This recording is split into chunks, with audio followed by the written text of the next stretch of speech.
Total security అంతా కూడా నన్ను రౌండప్ చేసేసి మీరు బయటికి వెళ్ళడానికి వీల్లేదు, పేషెంట్ డిశ్చార్జ్ చేయడానికి వీల్లేదు. నేనేమన్నా దొంగనా, పారిపోతామా? ఇన్సూరెన్స్ నాకు ఆల్రెడీ ఉంది, ఆల్రెడీ ఇన్సూరెన్స్ బిల్స్ అన్ని కూడా నువ్వు అప్లై చేసినావు. ఈ రోజు కాకపోతే రేపు వస్తాయి, రేపు కాకపోతే ఎల్లుండి వస్తాయి, రైట్? వాళ్ళు ఏ లెవెల్కి పోయినారంటే పోలీసులను పిలిపించి నన్ను థ్రెటన్ చేసే ప్రయత్నం చేస్తున్నారు. I damn care about any police officer. బయట ఎవరికైనా సమస్యలు వస్తే నేను నిలబడి కొట్లాడతా, ఒక వకీల్గా పోలీసు వాళ్ళతో నేను ఆర్గ్యుమెంట్ చేసి కొట్లాడతా. అటువంటిది పోలీసు వాళ్ళని పిలిస్తే నేను భయపడతానా?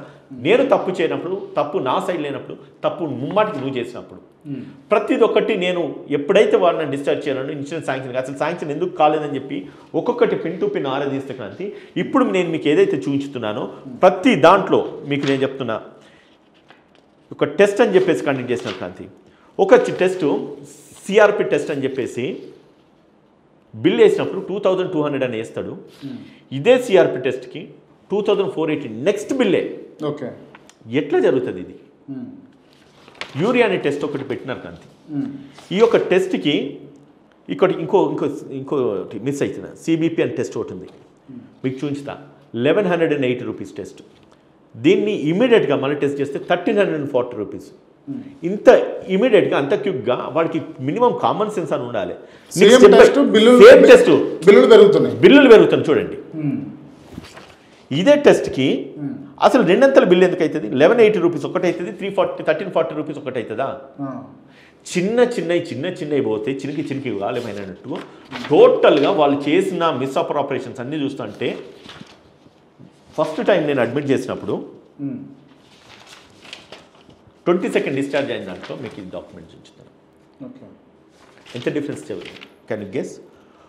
టోటల్ 62,620 రూపీస్ అయితే బయట ఇదే టెస్ట్లు మనం కండక్ట్ చేసుకుంటే 19,646 రూపీస్ అవుతుంది.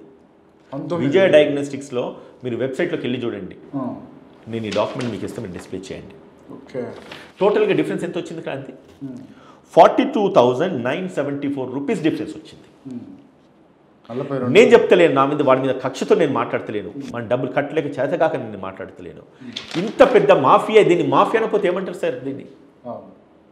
దీన్ని ఏమంటారని నేను ప్రశ్నిస్తున్నానండి. మీరు జర్నలిస్ట్ కదా, ఇంతమందిని ఇంటర్వ్యూ చేయండి, ఎంతోమంది పొలిటీషియన్ ఇంటర్వ్యూ చేయండి, ప్రతి పొలిటీషియన్ మీరు క్వశ్చన్ చేయండి, ప్రభుత్వాలు నడిపించే అధికారులను క్వశ్చన్ చేయండి, పేదవాడిని ఇంటింటికి వెళ్ళి ప్రశ్నించండి.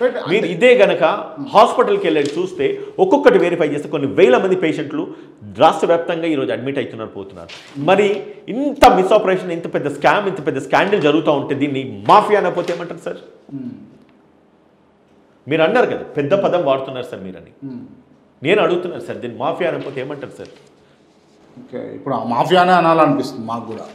అంటే ఇంత పెద్ద స్కాండిలా ఇది పక్కన పెడితే గారు 21st నాడు మళ్ళీ అడ్మిట్ అయ్యి, ఎప్పుడైతే 25th నాడు అడ్మిట్ అయ్యేసి 30th డిశ్చార్జ్ అయింది, ఆమెను ఒక రోజంతా హోల్డ్ చేస్తున్నారు డబ్బులు కట్టలేదని చెప్పేసి.